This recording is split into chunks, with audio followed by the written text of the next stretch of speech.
I'd like to introduce Jeanne Bresciani. She is the director of the Isadora Duncan International Institute in New York. Jeanne.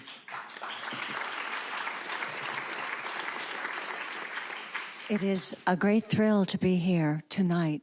I feel wedded to the past, the present, and a profound future, let alone being a dancer and an historian sitting amidst all of these fellows of artistry and sound immersed.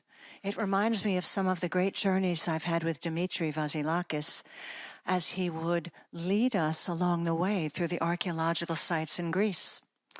And that is why I am here, for this continuity, to bring as well the legacy of Isadora Duncan.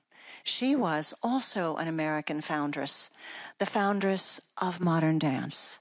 She was called the Muse of Modernism, also the impetus behind the first really permitted dance improvisation upon a Western stage to music of all kinds.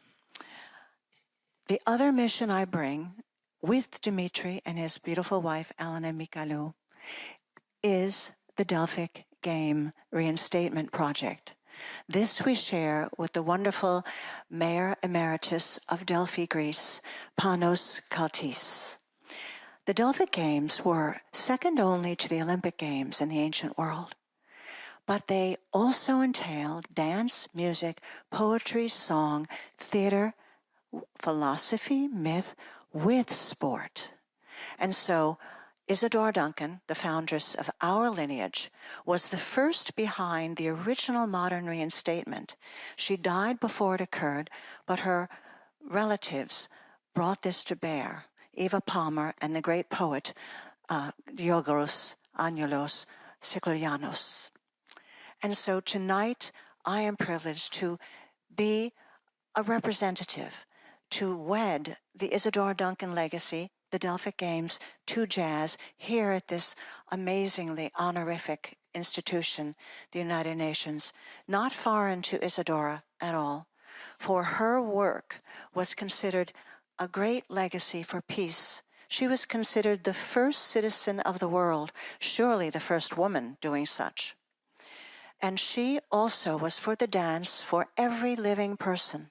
She traveled the globe as far as Russia, Mongolia, all over Europe, far and wide, South America.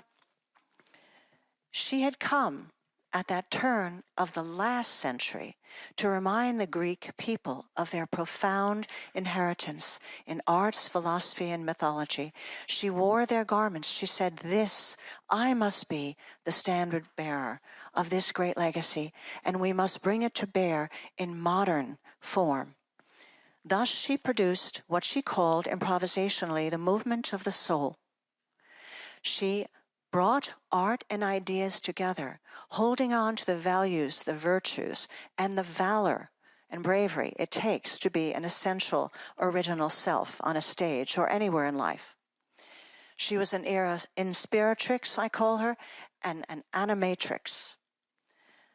We are here in this center, which is a symbolic center, a symbolic, in a sense, navel of the world for peace, much like Delphi, called the navel of the world in the ancient days. And so it is an ideal kind of forum, and it is the purpose of a jazz democracy to make it very real. There will be some real dancers downstairs too, following, as we always do, the beautiful sound of Dimitri. So I invite you to get down to the reception as soon as possible. They will only dance at the very beginning.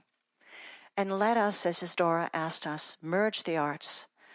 Let the arts continue in all of us, in our hearts and minds and souls, the eternal values that the Greeks have given us and that are undying and are the birthright of every living person. Let us be here tonight in that spirit.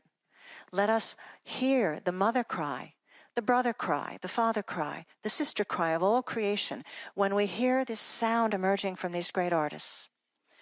And if I may dare to ask you to rise just for a moment now and do what Isadora called, over 100 years ago, the universal gesture. Could we rise?